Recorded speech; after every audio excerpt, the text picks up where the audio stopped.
নিহারি তো শুধু আম্মুর হাতে খেয়েছি, সবার হাতে খেয়েছি, বাট আমি আজকে রান্না করব সেটা আপনাদের সাথে শেয়ার করব না, তা কি করে হয়।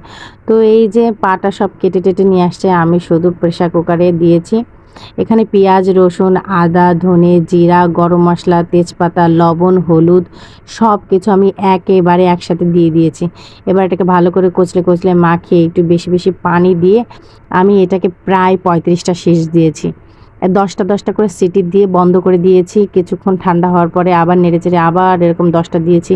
এরকম করে 35টা দিয়েছি। তারপর যখন কড়াইতে নামাইছি দেখি কি যে একদম সুন্দরভাবে নরম হয়ে গিয়েছে, এবং আমি একটু ফোড়ন দিয়েছি, মানে পেঁয়াজ বেশি করে, একটু শুকনা মরিচ, রসুন দিয়ে তারপরে জাস্ট এর মধ্যে ঢেলে দিয়েছি।